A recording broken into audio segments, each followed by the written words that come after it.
chilling tales for dark nights.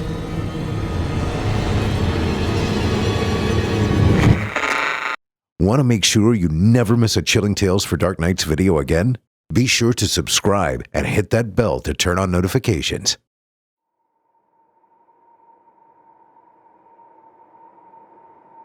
My family cottage in rural Maine has remained unvisited for 8 years. We used to use it about every summer for 2 to 3 weeks when we were kids. Somewhere between June to the start of September, typically at this mosquito-infested spot in this fairly wooded area. Typical rural Maine. Creepy as fuck. My brother Eric was 12 and I was 14 the last time we used it, I think, and then Dad, who was a civil engineer for the Central Maine Power Company, had started this new role that had him working on some pretty intensive and lengthy infrastructure projects across New England that picked up in the summer, starting a new fiber optic implementation and overseeing some electrical grid stuff, so we always planned on next summer and then next summer, and then next and then next. To be honest, my brother and I didn't really miss it. It was nice to be away from the city, but also meant being away from friends and access to malls and other elements that made life more fun when you're a teen. Once again, the place was creepy anyway. The trees were unyieldingly dense, making them nearly impenetrable, even to light, as you couldn't see any more than a dozen feet into it. Meaning that we didn't bother. You would have to make a painful and foolhardy attempt to squeeze through that tight brush just to get a few feet inside, and you'd cut yourself up pretty bad if you tried. The trees were partially naked and offered dagger-like branches that would rip your face apart if you ventured into that thick brush. We weren't curious enough to want to see what was in the depths of those woods because we knew it would just be more trees. But mostly, it was the prospect of, potentially, being lost in it that made it a more unfavorable plan. There was always a blackness within that brush. That was a sad memory of our childhood, always present and never explored. Hunters didn't use the area due to its impossible density. If they could get in and find deer, they'd never get back out again. If a deer could survive in there. Besides, and this is really something I don't hold much credence in, but I'm going to mention it anyway. Most of the people that live in the area have either moved away anyway or avoid the bush because of its presumed mythos of boogeymen living within that I find hysterical. Bullshit stories of kids attempting to reclaim lost frisbees and baseballs, and one man that claimed to have been lost in the bush while trying to finally salvage all the golf balls that he had put into it. Later, the man was found to have been living in Myrtle Beach with his mistress. Made the small local news only because of his missing person status. Hilarious stuff, but you still couldn't get me to go into them. What's the point? I don't have enough band-aids or insurance.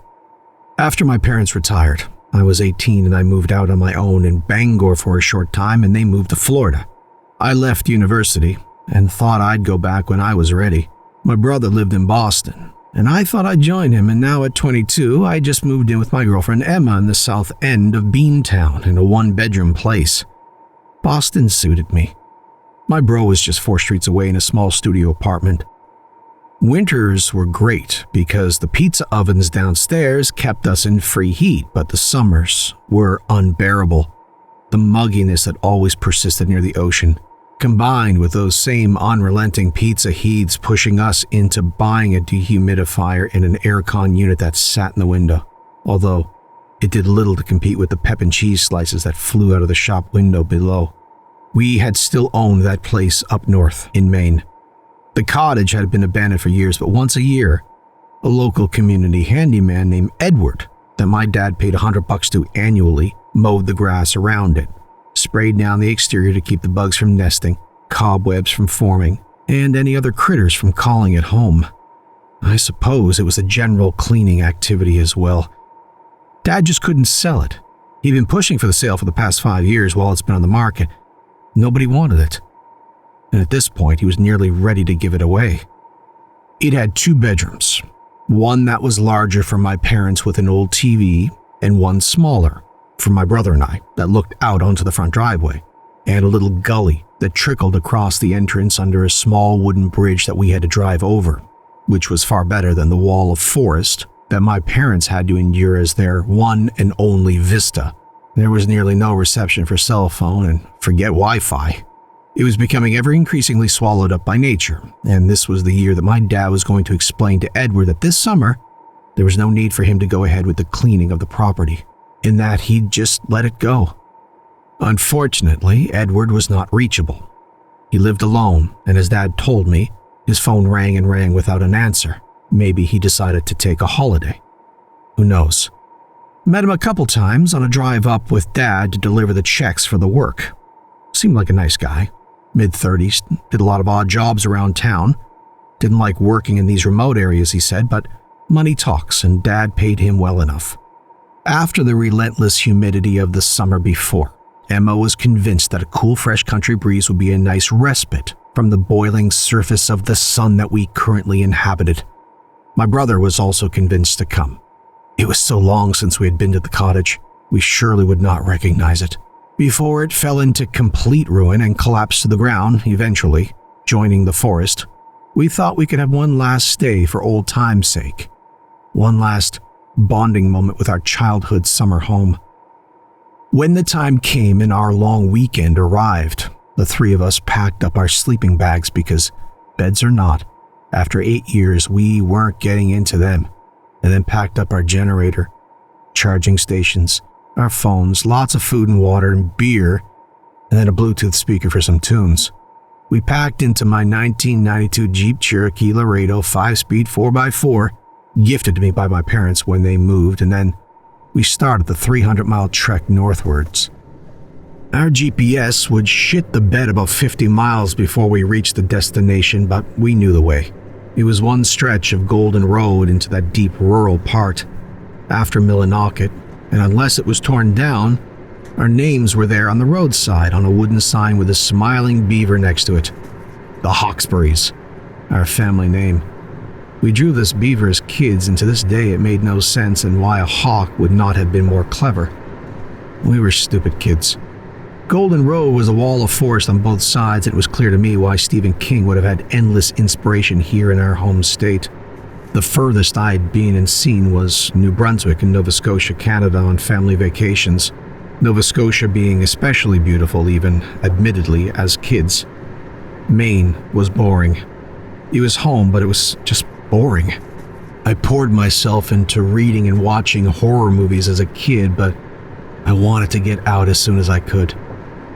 I'm sure that I'll someday make it to Europe or, even better, Japan. Someday. Right now, this current excursion will bring us to a patch of thick brush, most likely seen through beer goggles. It'd be fun. Should be fun. The August temperatures were already more bearable than downtown Boston, and the hate part of the love-hate relationship with Moon Slice downstairs. Great pizza, although often hard to consider when soaking in our sheets from sweat in the middle of the night. "Michael, we gotta move, please," said my girlfriend almost every night. The roads were narrow and as windy as I remembered, and my brother and Emma and I stopped at a small diner. It seemed to be the last spot for food before we hit the cottage, and our unfrozen burgers, pre-made sandwiches, and tins of spaghetti. We needed to piss collectively anyway. Golden Road Cafe, it was presumably designated. Cafe, okay, sure. We unloaded from the car inside. It seemed familiar as the usual roadside stop when Dad needed a coffee or Mom needed to pee. Folks inside were not talkative. Well, not so hospitable to us. Not mean, but just in their own world. Nothing had changed, really, as I remembered the place. Same woman with a crusty gray bonnet behind the counter taking orders, and same timber driver sipping coffee and eating burgers. The diner's ancient owner kept the run of the cash, which mostly remained inactive, so he just read a fishing magazine. A few locals took up some space, but never spoke. We got a few stares once inside, but we did our business and began to leave. I stopped by the cooler and yanked out 3 Cokes. "Yes, sure, it's just the sodas," the relic of a cashier had asked. "Yeah, that's all, thanks." "That's $12, son. 4 per can. Bit expensive though, isn't it?" It is what it is. Your problem, my boy, is that you're tighter than bark on a tree. He responded with a raspy chuckle. We let you use the washrooms, didn't we? Fine. Here. I slapped down the cash onto the counter and grabbed a handful of mints from the tray. I wasn't leaving this place being completely cheated. Well, we won't be back, I added with a bit of a disapproving look. No one ever comes back, son, he replied from under his breath. I squinted at him and grimaced at the old fart and walked away, clanging the brass doorbell above as we exited. As we did, we noticed 8 or so taped-up little posters of folks that had apparently gone missing, right next to the door on the inside. I hadn't seen them before, but gave them a walk-by glance, without any thought, and then we left. The nosy diners inside stared us down during our departure to the car, and as we drove off. The trees smothering that road along our way were so damn claustrophobic that at one point, it made me want to cut the weekend and head back. The pubs would be more fun than being in the middle of the forest in a broken-down cabin. However, I did promise Dad that I'd provide him with an assessment of its current state to see if it's worth fixing up and selling, or lighting a match to. I already couldn't wait to get back to Boston. It was a long trip, and the thoughts of rustic fun, drinks, and quiet were immediately quashed as I thought of the isolation, lack of signal, and those creepy woods, those dark, dense, forbidden woods. Well, what's the worst that could happen? We saw the old rotting sign at the foot of the driveway. We drove up tire-worn tracks that acted as our path up the bush-smothered hill towards the plateau, where our cabin sat. As we approached it, the first thing that we noticed was the grass being half cut, with one side of the front area up to my knees, and the other side about ankle high. Shoddy work by Edward, and I can only imagine that he wasn't paid by Dad for whatever reason and didn't come back the next day to finish. Perhaps he had an emergency, but the looks of the shorter grass showed it to be at least 2 to 3 weeks old. The taller grass, God knows, maybe a year. First note into the ledger for Dad's assessment of the property. Not cutting that shit, though. Not even if he asks me. That's Edward's job and he's being paid for it. It's pretty unprofessional to leave it like this, though. Can't imagine that Dad will keep him on now. Oh, great. Now I have to find another goddamn handyman in town. Okay, maybe I'll just leave it for now. I had a flickering one-signal bar on my phone. It looked like my connection days were over. This is going to be weird. We always had this problem as kids, which forced us to get outside or play boring board games with the family. It built character, Dad said. To do away with electronic devices for a time, to learn to appreciate nature. Well, put on your big boy pants, Michael. Large parts of the world have no connection either. I walked up the stairs to the front door. Stairs bent and creaked, and I knew that they had to be replaced or ripped apart with the rest of this death trap. My brother took a walk around the exterior of the cabin while I unlocked the padlock on the front door and stepped inside, Emma behind me holding her backpack. The place was musty. Everything was in pristine condition in terms of tidiness, but tidy and clean are two entirely different adjectives. Yes, it stunk. That was expected. There was a broken pane of glass in one of the bedrooms in the back, my parents' room, closest to the forest. A square of glass clearly broken, perhaps by a bird flying into it or maybe a branch came down in a storm. I don't know. Either way, it had clearly allowed in some vermin since there were small piles of shit on the floor that had ripened nicely. Ugh, it was foul. We had brought some cleaning supplies, luckily. We knew we'd need it, and we certainly did. Emma and I picked up all the feces from the floor and then used the old firmed-up mop in the bathroom with some floor cleaner and bleach and gave the whole place a good once-over. It immediately changed the scent of the place. We laid our sleeping bags onto the bed's mattresses, and then, not having seen Eric in some time, I decided to go searching for him outside to see what he wanted to cook up later. I rounded the house, walking through small piles of dried-up branches. Saw that thick brush close up. It was mean. A wall, impassable, impervious. A solid living wall of foliage, pointed branches ready to attack and slash up any would-be invaders. No wonder we never saw deer in this space. They'd be warded off by the unwelcome thickness and sharpness of this ugliness. Eric, you dumbass, where are you? No response. I came around to the back of the house.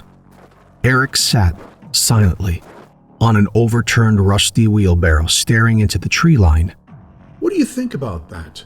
He said, pointing with a stick, aiming along his eye line, squinting, at a gas-powered lawnmower on its side, handle pushed into the bush, and the rest sitting outside, grass-encrusted blade facing them.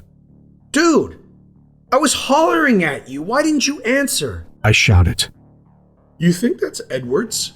I mean, it would have to be. Why is it sitting over there? Eric added, with his occasional calm, detective-like curiosity, never breaking gaze with the object. I don't know, man. I replied, still coming down from my frustration at his refusal to respond to me while I was shouting, until the curiosity began to grip me also. I don't know. Was it broken and he'd given up on it? Sure, okay. But then why not put it back on his truck and leave with it? Why dump it on our property? Said Eric. Dude, maybe he got pissed and left. I don't know. Christ. I answered. Eric stood up and shrugged his shoulders calmly and walked past me while I continued to stare at this derelict lawnmower that had been abandoned.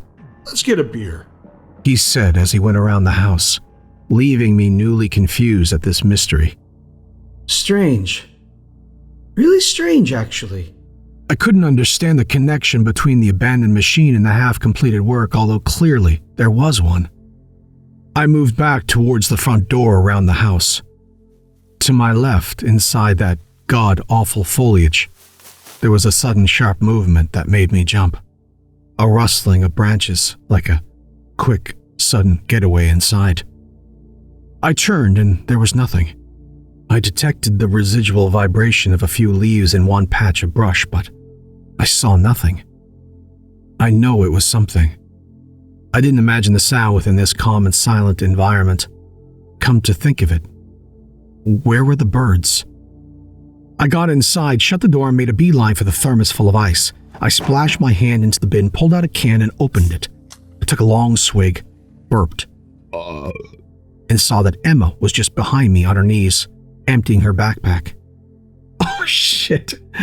Sorry, I offered. She just giggled and shook her head like I was a 5-year-old that wet themselves in a TJ Maxx trolley. Eric's was sitting on his single bed in our old room listening to tunes on his phone while rolling a joint. I hated that stink, but I guess we're in nature, and when in nature, you smoke nature. I'll stick to my beer, thanks. After we set up, we started building a little fire in the open patch out front, on the cut grass part, of course with a nice little grouping of stones. We put together a nice little campfire, and the moment we lit the fire, it almost immediately went dark. Sipping our beers and roasting some hot dogs on our cool little hot dog trident with long handle, a real practical tool I picked up and was perfect for the three of us. The night was quiet, except for the crackle of the fire, the bubbling of the small gully at the bottom of the driveway that led from one side of the bush to the other, and, of course, our laughter. The hot dogs were perfect, as was the beer and the company. The stink of Eric's weed muddied up the atmosphere, but we decided to let him be. What's with single guys and marijuana? He was pretty funny, to be fair. His usually intense demeanor was changed by his stone mental state, and that was a good thing. Maybe it took a lull to catch our breath from the laughter, but when we arrived at a small space of silence, we heard something. It was a whirring sound. It seemed to come from behind the house. We just sat in silence, slightly put off and a bit frightened, to be honest. We were in the middle of nowhere, and then this mechanical sound that was nearby made no sense at all. It was the most perplexing thing. and we stood up and focused our ears. Then, over the sound of a motor, there came the sudden sound of a man screaming. It was close, and despite nearly pissing our pants collectively, we grabbed one another in fear. I was a bit drunk, but not that drunk. Eric was seizing up from the fear and the smoke-induced paranoia. Emma whispered that she was afraid, and that she wanted to go in the cabin. I told her to go ahead, and I grabbed Eric's arm, and I told him that we had to investigate. Eric initially asked me to go by myself as he was frozen in space, but then agreed reluctantly to come. The scream was quick but terrifying, and it didn't persist, although the whirring continued. We walked with a flashlight towards the back of the house, stepping carefully around an old hose and scraps of metal and piles of branches. The buzzing continued as we got closer and as we shined our flashlight across the area, across the tree line. There was the lawnmower, as we left it earlier. It was running. How the hell could this thing be on? I wondered. I predicted in slow, "What the fuck?" drifted out of Eric. The thing was rattling all over the place, blades shaking and spinning faster and faster until it became a blur. And shockingly, this nightmare blade flew off the motor and spun into the bush. Holy shit! What the absolute fuck was that? I screamed. I heard a loud shriek and saw Emma in my parents' window behind us watching this nightmare. I turned back towards this abandoned, unattended, blade-ejecting lawnmower that actually needed a goddamn cord pulled to start up. Slowly died down, sputtered a few times, and stopped. That was enough for us. We bolted into the cabin and locked up. I insisted on closing the curtains across the cabin, only from a sense of being totally freaked out. I didn't have to convince Emma or Eric of this. We sat and played Uno on the floor for a little while until Captain Podhead started to get sleepy, and we all decided to call it a night. Can't say that we were relaxed, but hoped that a good night's sleep would make us forget or dilute the memory of our possessed lawnmower's assassination attempt. Both doors were shut, and we got into our sleeping bag for two and cuddled up. We opened the windows to get some cool air, the biggest selling point of this trip. Even with the windows opened, outside there was complete and utter silence. No crickets, owls, even wind through the trees. Complete vacuum outside. The silence was soon shattered by Eric's incessant snoring in the next room. The guy sounded like a caged warthog after a night of puffing. It was annoying, but we persevered. Put the sleeping bag over our heads and started to sleep. Emma was out in minutes with her own little, not-so-feminine snore, but took me a while longer. Not sure when I drifted off, but I did. The air was nice. The calm was welcome. We awoke in surreal shock. Emma let out a whimper. "Oh my God!" She squealed. The mower had started up again. It was running at full speed, but more of a hum without the blade attached. I heard Eric in the other room shout, "You have got to be kidding me." I burst into Eric's room where he was peering out the window. I grabbed his arm and he nearly collapsed from shock. "Sorry," I said. We both looked out at this mower, just kicking off in the vague luminescence of the moonlight. Half in shadow, buzzing and humming. Made no sense. In the midst of its midnight activity, abruptly. Somehow it was yanked into the bush. We screamed in unison like little girls. What could have snapped that into the brush like that? It was fading into the distance, the din of the motor. While we were gazing into the isolated area of the sound, without warning, a second hiss came from our right as we saw something come at us with incredible speed. We moved just in time to see this object break through the glass and frame of our window with a loud smash just above our heads. It was the blade of a lawnmower, and it had almost decapitated us as it stuck into my brother's bedroom wall. We ran out of the room and ran about the cabin, screaming and panicking, closing the windows quickly as if it would do anything. We calmed down and ran across the cabin, making sure all of the windows were shut. Not that a large chunk of metal would be stopped, clearly. We made the instant decision to not be a victim to whatever nutter threw that blade through our window. We packed up our important shit, left the sleeping bags, and ran for the car, searching the area with flashlights and wide open eyes, feverishly, heavy breathing, and out of our minds with fear. We jumped into the car. I turned the key and reversed down the driveway as fast as I could. And in the glow of the reverse lights, I saw something large coming closer behind us as we moved towards it. And by reflex to avoid it, I spun the wheel, and the car plummeted off the small wooden bridge into the gully. The tires spun and the car was going nowhere. It was stuck. It was immovable. We jumped out of breath and confused from everything in the past 10 minutes, followed up by whatever it was that I saw as shocked me off the path. What the fuck, Michael? What's wrong with you? Yelled Eric. I saw something on the road. We were gonna hit it. I just tried to move around it, but we went off. We had just tried to push the car out of the shallow gully, but it was deep into the mud underneath. Eric and I kept pushing while Emma accelerated. And when she stopped, we gasped out of hopelessness in the silence. We were ready to go again when we heard movement within the trees. Something large enough to make enough noise within the brush to scare the absolute piss out of us.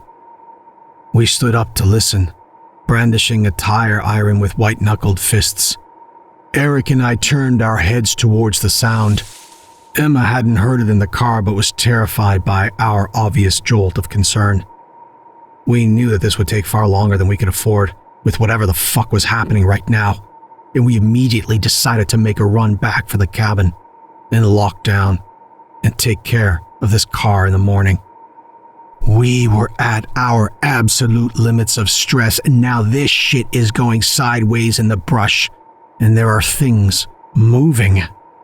I moved around the car, jumping over the gully that the tire found itself embedded in, as my brother and Emma went around the other way. As I glanced further down into the dark path to the road amidst the trees, I saw something. Something on the dirt driveway, whatever I had seen in the ambience of the taillights that freaked me out and into the ditch, was human-sized and laying there in a black mass on the road and not moving. It looked like it was a small cow or a sheep on its side, laying in the faint moonlight. I slowly approached it. Emma had the flashlight and was halfway to the cabin when she saw me. She agitatedly whispered to me what the actual fuck I was doing. There's something on the drive. Something laying here on the drive. I think it's a dead animal. Bring me the flashlight. I asked. Emma ran down part way and then threw the flashlight into the dirt near me. Christ, Emma, really? She gave an unapologetic glance and charged back up to a safe space, watching me. Eric came to join me. What do you think it is? Eric blurted. No idea, I said as we both advanced cautiously. We shone the light onto the object. Edward, the part-time custodian of our property, was laying, pale and bloated, eyes bloodshot and fully open in terror, mouth wide to match. His tongue was missing, and he was swollen up like a ready-to-burst Jiffy Pop. Emma saw from afar, in the flashlight, and loudly gasped behind us. She rushed into the cabin and slammed the door. That's Edward, Eric. Dad's handyman dude. I met him a couple of times. That's him. I'm sure of it. I don't understand any of this. I told Eric in a panicky whisper. We continued to investigate this bizarre cadaver. Our breaths started to come back to us. We thought that poking it with a stick would seem quite disrespectful. Edward's corpse was rancid and pale, and not a drop of blood anywhere on or around his remains. He stunk. Christ, it was awful. No blood, but he was dried up and rotting and unnaturally bloated. We had to notify the police, but we had no vehicle and no service here. No phone, no Wi-Fi. This was an absolute clusterfuck. Something was here, watching us. I had no doubt. We heard something nearby in the brush. We had a blade fired at us through the window. Now this fucking dude. We had a solid 60 or so miles to the nearest public place, which was the Golden Cafe. It was pitch dark. Eric, we can't stay here. We need to get inside and wait until daybreak, and get the car out if we can, and get the hell out of here. I insisted. Agreed. Who'd do this? He added. Animals don't leave bodies intact, and why is... He stopped as we heard something from below us. We both looked down and his stomach began to move. We jumped back immediately. But whether it was morbid curiosity or being frozen in fear, we couldn't stop staring. It was a clicking sound from Edward. Edward's inflated, leathery guts started to tear apart, and out of it came what looked like a moving appendage reaching out of it, the size of a baby's hand, but white and long, thin fingers. Grasping and closing, and opening like it was feeling the light from the flashlight, then grabbing the sides of Edward's puffy flesh and violently ripping apart the abdomen like tearing a plastic bag. Then, incredibly, two smaller pairs of claw-like hands moving out of the bloodless remains and back in and then out again, grabbing at the fatty skin of Edward's belly. That was it. Fuck this. We both instantly tore back into the cottage and secured the door. We placed the armchair against the front door and moved a bureau over the back door and made sure every window was closed, and without anything proper to cover the empty broken window, we just shoved the blanket over it, balling it up and placing it within the smashed open part. We reconvened in the living room and had the lights out, and we must have sat there for 45 minutes, without a sound, eventually laying on the floor and listening, and listening, and listening. More vague movement behind the brush, and then clicking sounds. We knew it was not any bird or vermin that we were aware of. The clicking surrounded the house. There was no longer any sound, but that damned high-pitched clicking just never ended. Jesus, what the fuck is that? Screamed Eric. I don't know. Those things crawling out of Edward. What things? Shouted Emma. I don't know, like lizards or some pale little things coming out of his body. I tried to reassure her, and unfortunately that pathetic story was in no way believable. The clicking continued, and the solutions went into overdrive. Eric thought of using a broom and a tire iron to rush them, and Emma thought daylight was the best solution and to just wait it out. Like in real life, shit stops when the sun comes out. I was getting tired of the little bastards, but agreed to wait until it became untenable. The noise increased. These things, whatever they were banging against the sides of the cabin. I was worried they'd get in through the open window. I decided to check on the back window. If they were scrambling around the cabin, little pieces of shit could get in through that broken window easily. As I stood up and explained to the others that I was going to have a look at the bedroom to make sure the window was sealed, a blinding light shone into the cabin. From every possible direction, through the windows, under the door, and even through the tiny spaces between the wood planks. I was floored. I dropped to the floor, covering my eyes. I could see nothing. We all groaned and cursed in confusion, and I could only assume that they were covering up also. What was this? What was happening? The clicking had stopped, and as we writhed on the floor, eyes burning, we heard a penetrative droning sound, like a mechanical hum. Our eyes, now our ears, were ready to explode. The light died, went black. We were stunned, and immediately I pulled Emma up while still blinded. Emma, you okay? I asked. She was whimpering and responded. Where's Eric? I slowly opened my eyes and saw that her eyes were squinted, and in a dimly lit front room, we were alone. Eric was gone. My brother was gone. Eric! Eric, where are you? I screamed. Emma joined in the frenzied screaming and searching. I tore off into the other rooms. The doors were still shut and blockaded as we had left them. Eric wasn't in the cabin. I checked the closets, under the bed, everywhere. He was really gone. He couldn't have gotten out of the cabin, not with everything locked down. Every door and window, every passage in or out was shut down by us. I was having no more of this shit. I pulled the furniture barricade from the front door and ripped the door open. The world outside was unpopulated and black. Maybe my eyes hadn't adjusted yet from the blinding luminescence the moments before. I called out to Eric in every direction.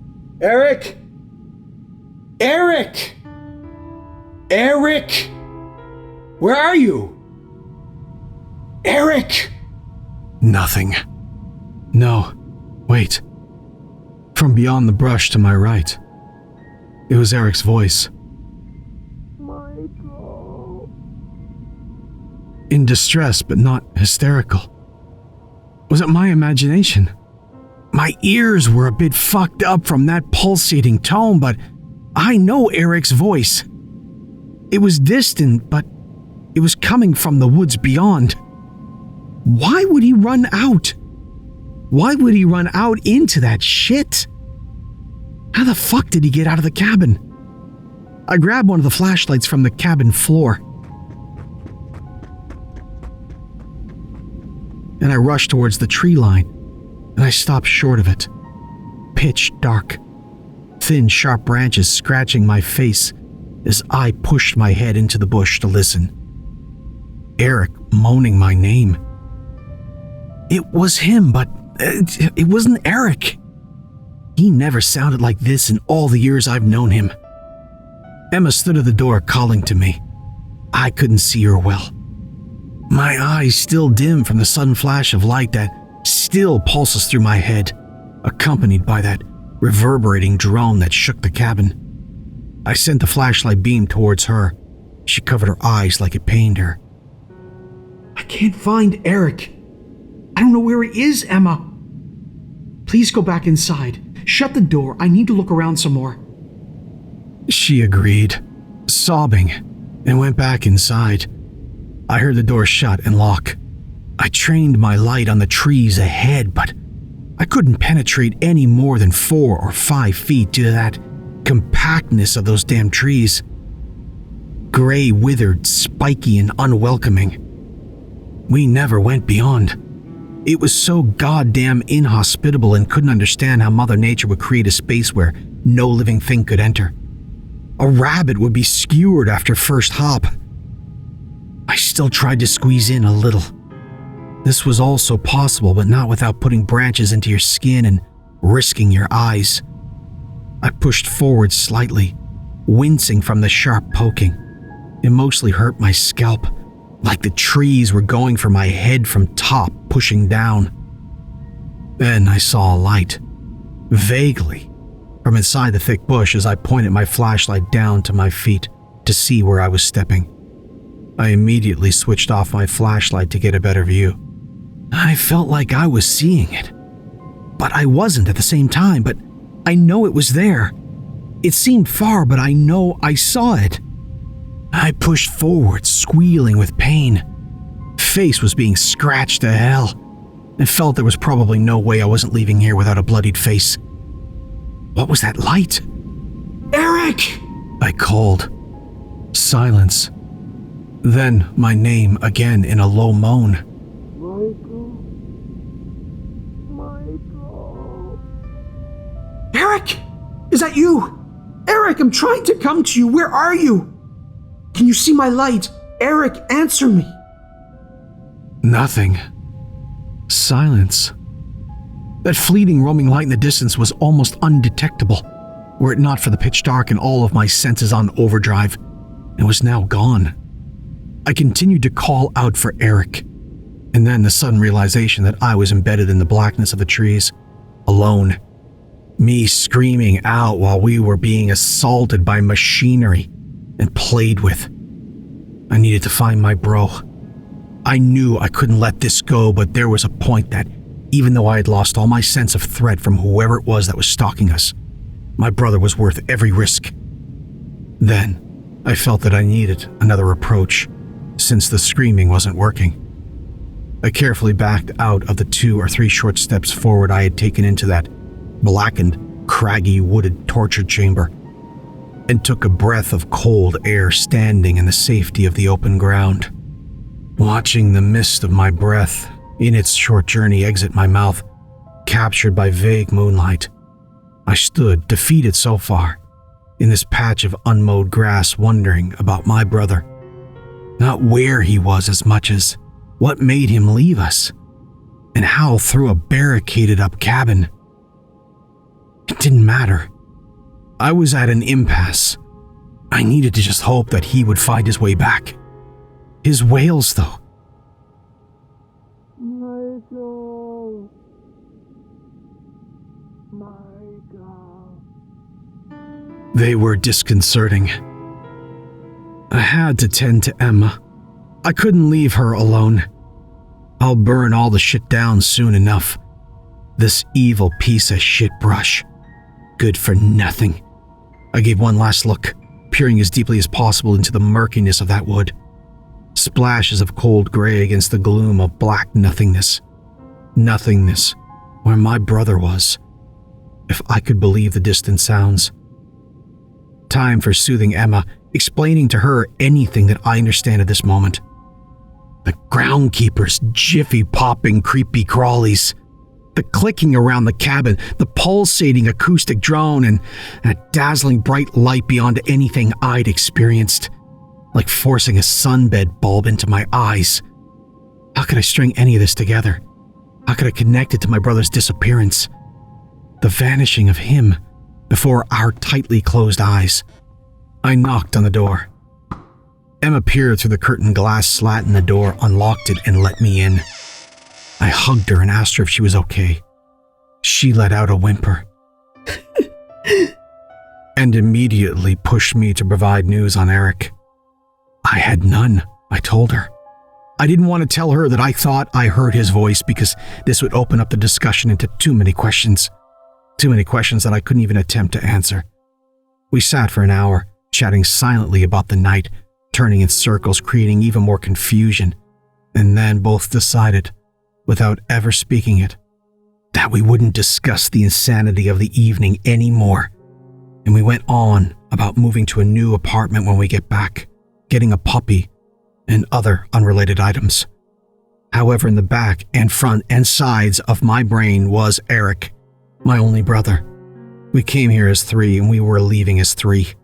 I had no way of contacting the authorities, and I was terrified for me to not be here if he returns, in case we decided to hoof it in the dark down the narrow country road. Those typical Maine country roads that are loomed over with trees, extra dark and, yeah, creepy as fuck. Somehow Maine inherited most of America's creepiness. Perhaps it's psychosomatic, and we can just thank Stephen King for this.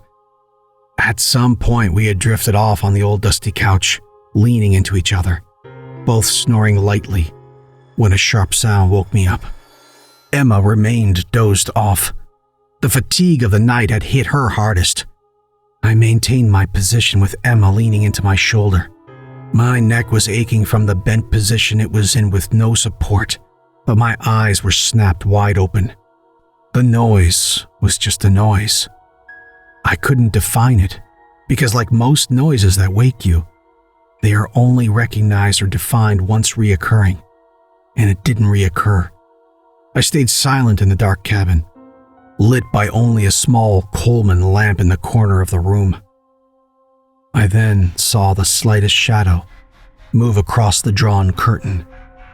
It moved slowly and without sound. It was tall. Very tall, tall and thin. My heart was pounding. I absolutely did not want to wake Emma now. If she saw this, she would shriek loud enough to bring the cabin down. It moved past the front window, and then, after a few seconds, silently, the towering figure moved across the side window. But this time, it stopped and pivoted to face straight on, or away from me. I couldn't tell. I was screaming inside. I was horrified. I never felt a fear like this in my life. This was not my brother. Otherwise, I would have called out. This was something that I would have difficulty explaining as human. It could be, but based on the silhouette that remained poised in front of our side cabin window, besides being tall and ultra thin, the thing had no fucking ears. Its head was longer than any human's should be. And I couldn't see arms, if it had any. What was most bizarre was its movement. It had seemed to walk, but there was complete silence. How, in this complete stillness of night, no wind, no crickets, not frogs, nothing, does this thing remain silent? We had collected dead brush and other junk all around the cabin. Once again, I had no answers. Was terrified even more due to this. The thing eventually moved away from the window. When it did, I woke Emma up and I took her into the bedroom, laid her down, covered her up, and laid next to her on top of the quilt. I didn't want to be stuck under a tight quilt waiting for the sun to come up. I lay with her and closed my eyes, and then I heard the front door rattle. Someone was trying to open it. Again, Emma was out like a light, and I slowly got up and walked as quietly as I could to the front room. I stopped and listened. If it was Eric, he would give zero fucks about shouting his presence to the world. It was definitely not Eric. And unless Edward had somehow shoved his guts back into himself and had himself a particularly effective genius of a doctor, this was not him either. Jesus, not like somebody knocked. No open up, no police or announcement of any kind, just someone trying to invite themselves in. Not a friend of mine, that's for sure. The doorknob rattled, but not direct turning. The whole door was being shaken. Someone wanted in and apparently was ignorant to the mechanics of a door. I stood back on the other side of the room. I was half hidden behind the wall of the doorframe, peering out, terrified and confused. Then, as it stopped, I heard impossibly fast movement around both sides of the cabin, clearly towards the back. I turned my attention to the rear of the cabin, listening intently. I moved to the back of the cabin, which remained silent after the initial swoosh on each side. I remained silent for at least 2 minutes, begging God for no incident, nothing that would wake Emma up screaming. Whatever it was just behind her where she slept, on the other side of the wall, the window. Still silence. I creeped into the room and she was still there, curled up in a fetal position in bed, hugging a pillow. I was unprepared for what came next. An odd sound came from the distance, beyond the cabin in the back. A faint pulsating noise, much like the ones we heard when we lost Eric to wherever the fuck he went. I sat quietly beside her, hand on her hip, making sure I was connected to her for whatever else was about to happen. Amidst the sound of this slowly growing acoustic droning, I heard movement of equipment, like creaking and metal on metal, which I had assumed was the mower back, since it was coming from that direction. Then a massive shriek and a loud slam against the wall of the cabin, which felt like it was enough to bring down the wall, like the remainder of the mower had been thrown. This very moment culminated in Emma awaking with a paralyzing scream. Confused and crying, I grabbed her and held her. The reverberating tone was now much higher and increasing in volume. I looked her in the eye and said, Emma, we have to go. I'm sorry, we're not safe here. Someone's trying to get in. We have to run. She continued sobbing while slipping on her running shoes.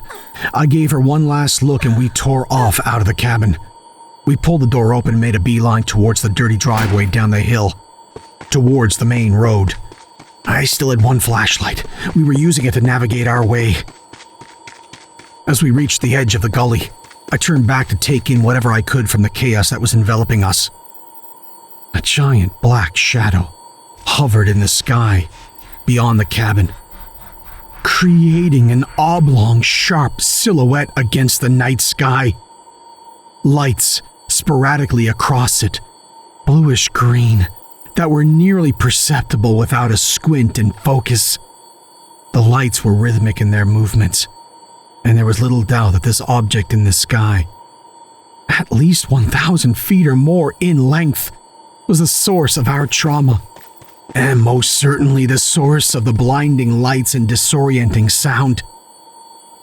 Then, inhuman figures, tall and thin, moved from out of the thick brush and stepping towards us. I gasped, and as Emma tried to stop to turn to look also, I told her to just keep running and get to the main road. I don't know what our plan was after that, but we had to move.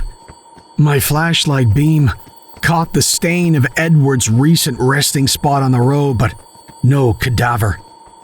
We ran past it and down the long driveway. The pitch of that tone increased, and the warble of it had ramped up its frequency. My flashlight started sputtering its beam, which added to our stress. We hit the main road, pushed east where we had come from, gasping and running hard. Either direction at this T-junction was equally viable for escape. We just ran. We were nearly out of breath, losing our gas quickly about half a mile down the dark road, when a blinding light came out of nowhere and knocked us to the ground. The sound that accompanied it was deafening. I felt Emma hit the ground with me, while I reached out to her in the fall, feeling the cloth of my flannel shirt that she had been wearing. We were out of breath and laying on the road. At least I assumed we were. That radiating sensory overload began to drift away. I felt my consciousness evaporating, and before I lost it, I felt the sensation that I was being touched, lifted. I immediately snapped back the moment that I heard Emma utter a scream of what must have been pain-induced. My eyes felt as if they were glued shut, but with every ounce of strength I could muster, I cracked open one eye with incredible difficulty. My head was locked in place. My vision went in and out of blurriness, my eyes frantically moving around the room, which was very dim and entirely black in some places. Seeing clearly, then blurry and then clear again, I shifted my gaze as much as I could to my left. I saw Emma lying next to me, being force-fed through a tube. What seemed like small, fleshy eggs in a clear, sticky saliva-like fluid. Unable to scream, I looked past her, pushing myself to dissipate the blur for clarity on my surroundings. Laying on something past Emma was my brother Eric. Chest open, face frozen in fear. As I moved my view to the opposite side of me, as much as I was able, this long inhuman figure, again, it entered my space in blurry, long, threatening silhouette as I felt faint, nearly unconscious, barely able to keep my eyes open. A tear welled in my eye. and down the side of my face as I sobbed, muted, unable to produce anything audible. And without warning, I watched as a large transparent cannula was positioned over me, then pushed into my mouth, ripping down my throat. With unbearable pain, I felt it digging down into my stomach without any pause, like I was a piece of meat. I tried to scream, but no sound came from me. The pain was beyond imagination. Then, slowly, I entered into a blackness, with only the sound of clicking, moving from this alien pipe, muted as it entered me, entered my stomach. A last image of Edward's body passed through me, as I mentally and emotionally rejected this moment. Then, there was no place for disbelief. The pain subsided as I entered a final blackness. Blackness like the depths of the thick brush of our childhood.